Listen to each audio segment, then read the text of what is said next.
In our fourth session this morning, I was trying to put across two principal ideas. One of which is that since the idea of thusness is not a way of putting down the nature of things, that is to say, it's not a form of nothing buttery. There are certain things to be considered about it. One is that there is what we call consciousness involved in the nature of thusness. Thusness is transparent and reverberating. And the other was that within this domain there is room for an enormous number of value games. But you must remember that value games are games. Now let me just review those 2 points slightly because they're tremendously important.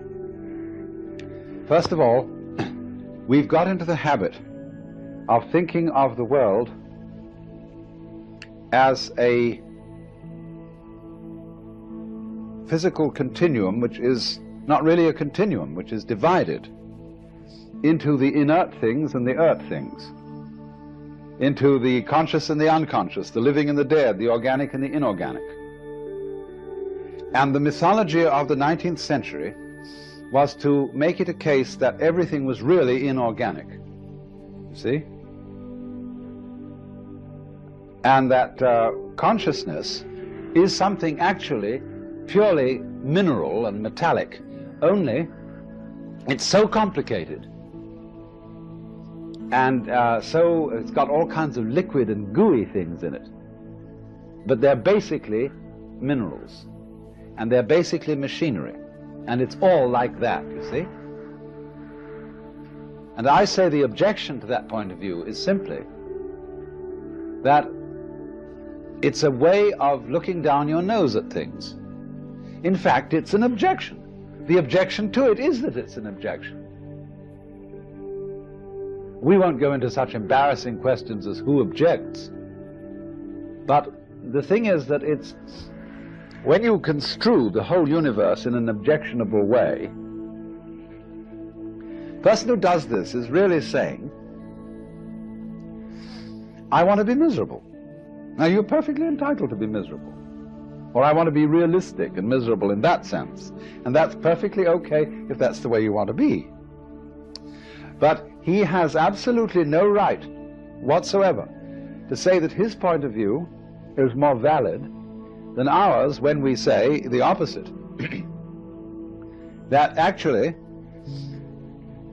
the universe is a continuum of whatever it is, thusness, and that there's a spectrum in which there are the very conscious things and the only slightly conscious things. But all of it is conscious. And so that when you ring a bell and ears get this as ting, the bell itself gets it as a state of vibration, which is a very simple form of consciousness, but there it is.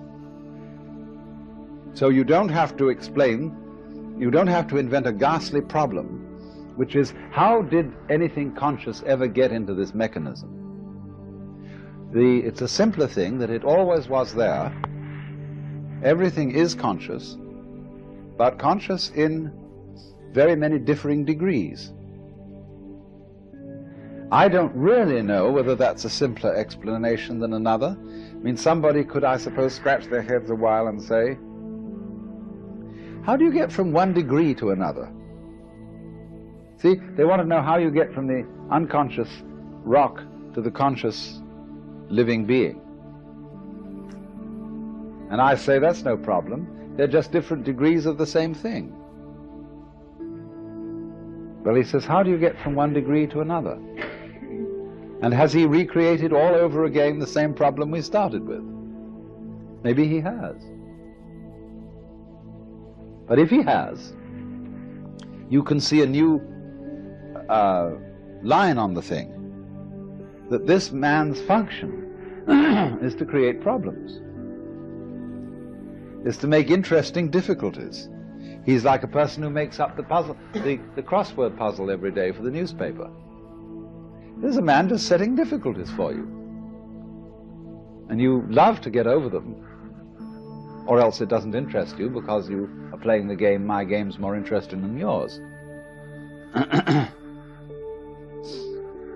But nevertheless, for some reason or other, the idea of a spectrum, of a somewhat more or somewhat less of the same thing, seems to make a great deal of sense. It seems more plausible than the idea of having to have two completely different substances, a stuff called matter and a stuff called spirit or mind or something like that, and try and see how they work upon one another. If you see, in other words, let's take the beautiful image of the fern. First of all, a stalk, just a thing like that. And then more of them, but coming out of the sides. And then out of the sides of those, more stalks, out of the sides of those, you see? And then out of the sides of all those little ones come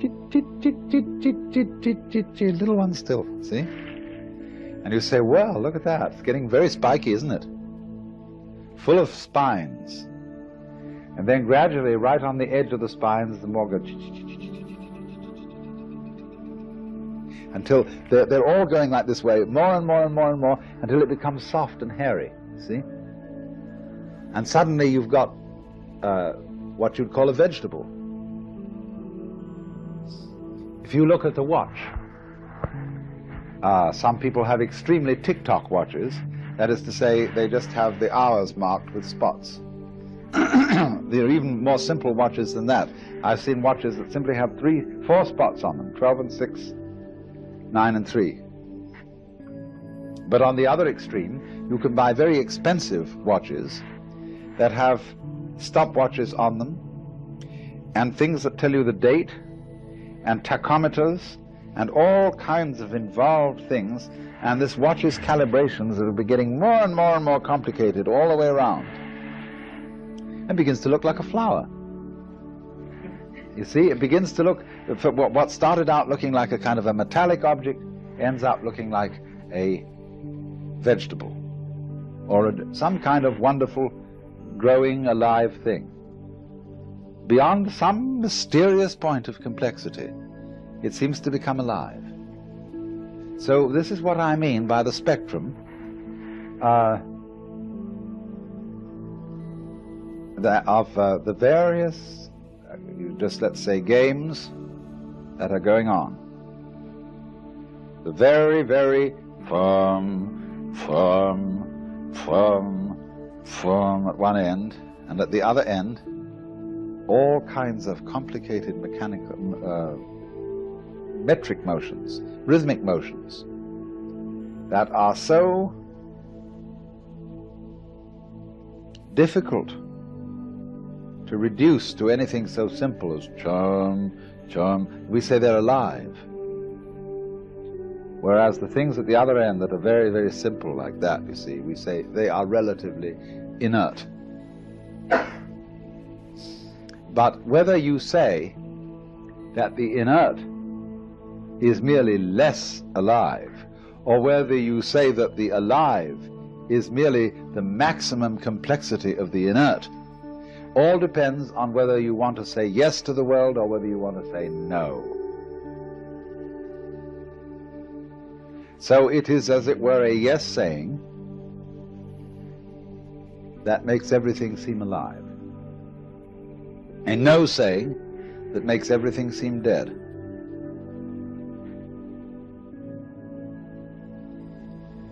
And when you say no, and you make it all seem dead, what happens? You experience a very extreme form of differentiation between yourself on the one hand and everything that you experience on the other. Because if you want to put this world down and say it's all just a bunch of junk, you can't do that without isolating yourself from it.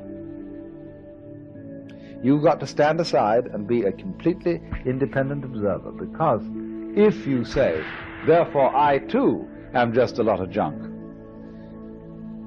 and therefore this statement that I'm making is just a lot of junk, then obviously you can't expect anybody to lay very much credence upon it. But on the other hand, when you say, well, good gracious, this whole thing is something, isn't it? Then you put yourself into it. You don't stand aside from it any longer. You admit that you too are part of the whole thing, that your ego, yourself, is so inextricably involved with everything that you experience, that there really ultimately isn't any difference between the kind of thing that's going on and you. Then you see, you've got a total system. You're one with it, you're not standing aside from it.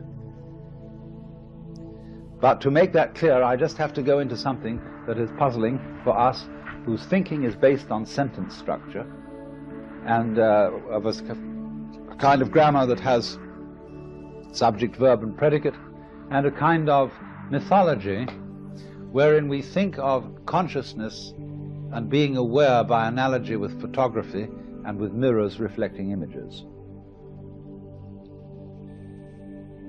If you can understand that what you are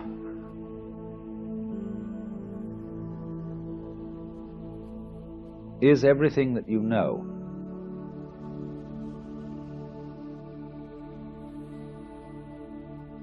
there are, you see, there are infinitely many ways of, oh, language ties us up. I was going to say being conscious of what's going on. Each one of us looks at the present scene from a different point of view, but let me say, look at it like this. Supposing I say instead, each one of us is a different point of view with respect to this situation.